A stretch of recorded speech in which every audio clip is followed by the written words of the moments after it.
un atelier sur les termes de référence relatifs à l'installation des entités déconcentrées de la plateforme nationale Une santé dans les provinces pilotes. Cet atelier est organisé par le comité de coordination Une santé sous l'appui de l'Organisation des Nations Unies pour l'alimentation et l'agriculture, FAO en sigle, par le truchement de Breakthrough Action et Afro-UN. Cet atelier a regroupé plusieurs hommes soignants comme en médecine humaine et animale, des laborantins, des chercheurs, des hommes de médias et des agronomes pour chercher comment combattre les maladies liées à la contamination entre hommes et l'environnement. Dr Eric Kazadi nous explique le pourquoi de cet atelier et pourquoi le choix du Nord Kivu comme l'une des provinces pilotes. Les maladies émergentes, les maladies réémergentes et même les maladies endémiques, les maladies avec lesquelles nous vivons, ces maladies constituent une véritable menace pour la santé publique. Mais en plus de ces maladies, nous avons un nouveau phénomène qu'on appelle la résistance aux antimicrobiens, qui est juste le fait que certains antibiotiques n'arrivent pas effectivement à pouvoir soigner, à pouvoir traiter. Et ce phénomène-là qu'on appelle la résistance aux antimicrobiens. Et donc, que ce soit les maladies émergentes, réémergentes, il est établi à ce jour que 75% de ces maladies sont d'origine animale. Ça veut dire des maladies qui se transmettent des animaux, ça peut être la faune domestique, la faune sauvage, vers l'homme, ce qu'on appelle les maladies zoonotiques. Comment arriver à gérer ces maladies de manière efficiente?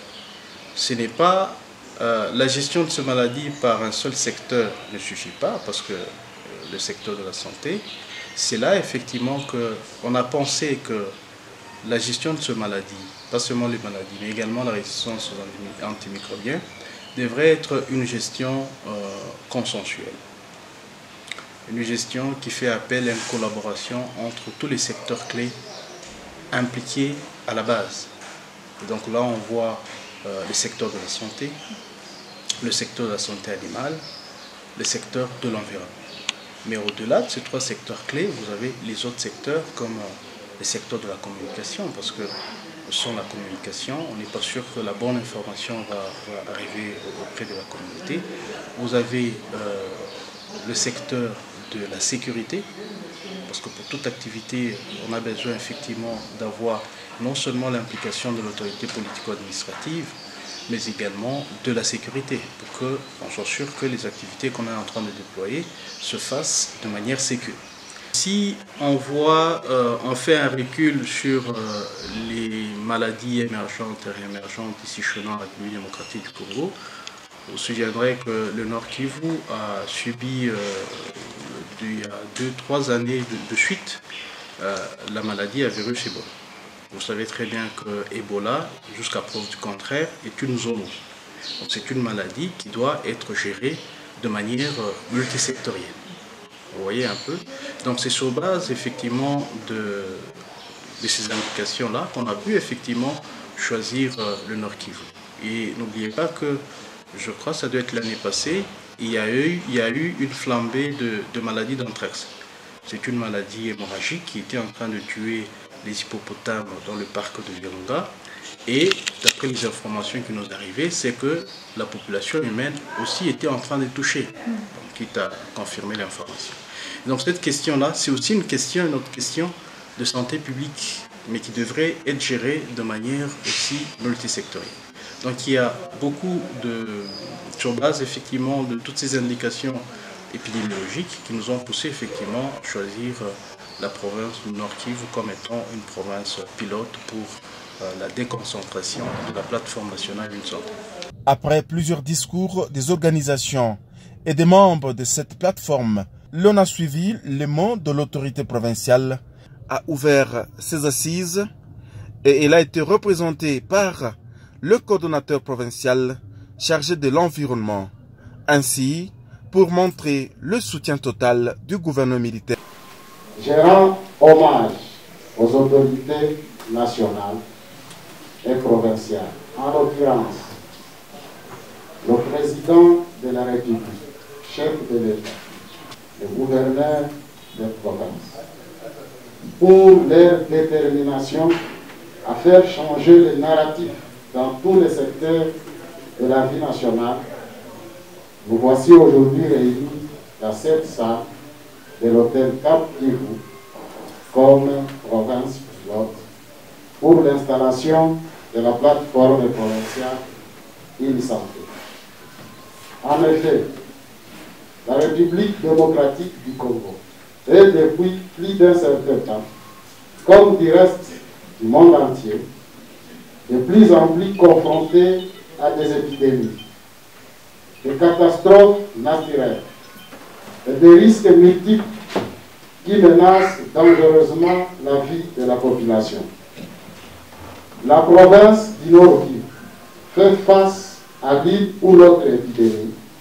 Je fonde l'espoir que les objectifs poursuivis par cet atelier vont permettre à tous les acteurs ici présents à s'approprier l'approche d'une santé et à développer un leadership cohésif et partagé, favorisant la collaboration et la coopération multisectorielle et transdisciplinaire pour une meilleure préparation, une meilleure prévention, une meilleure détection, ainsi que la riposte contre les zoonoses et autres problèmes de santé publique à l'interface. Je ne peux terminer ces mots sans remercier les partenaires techniques et financiers, dont la FAO et la BA, pour leur appui dans l'organisation de cette activité. Sur ce, je déclare ouvert l'atelier de formation des membres de la plateforme provinciale de la coordination e-santé. Au nom de son Excellence, le gouverneur de province du Nord, le lieutenant général Dima Komba constate. Les maladies infectieuses émergentes et réémergentes à caractère zoonotique, ainsi que la résistance aux antimicrobiens constituent de sérieuses menaces pour la santé publique. Après 2 jours durant, les médecins soignants humains, animaux et d'autres cadres de l'environnement ont clôturé l'atelier de termes de référence relatifs à l'installation des entités déconcentrées de la plateforme nationale sur une santé dans les provinces pilotes de la RDC. Dr Mathieu, représentant de Breakthrough Action, nous donne une synthèse de la création du comité de coordination CCUS en sigle et l'approche de la santé. Déjà, il faut savoir que la plateforme e-santé a déjà fonctionné depuis 2010 au niveau national, où il y a une coordination nationale.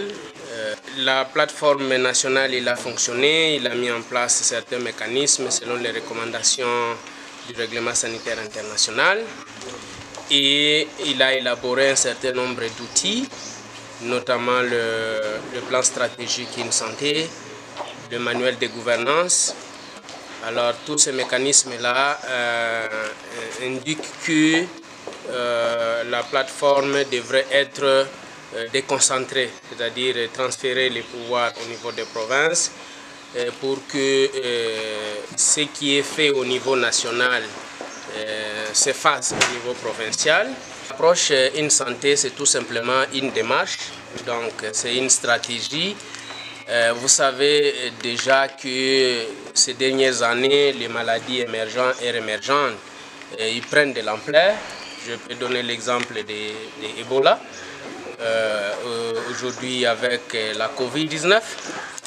Donc, pour régler les problèmes de santé, au niveau mondial, on a déjà défini les mécanismes pour que toutes les parties prenantes, toutes les disciplines, tous les secteurs travaillent ensemble pour résoudre les problèmes de santé publique. Enfin, Dr Adrien Katsomia, inspecteur de pêche et élevage au Nord Kivu, qui a représenté l'autorité provinciale, a prononcé le mot de clôture de l'atelier. L'autorité reste convaincue que l'approche e-santé verra ses objectifs réalisés, c'est-à-dire le relèvement des principaux défis de la communauté, mais dans le strict respect des valeurs de tous. Il y a lieu de vous les répéter. Les valeurs sont l'excellence, le travail de l'équipe, la résilience, le partenariat, la responsabilité, l'intégrité, l'équité, la coordination, l'innovation et la durabilité. Sur ce, je déclare close l'activité relative à l'installation de l'entité déconcentrée de la plateforme nationale Une Santé dans la province du Nord.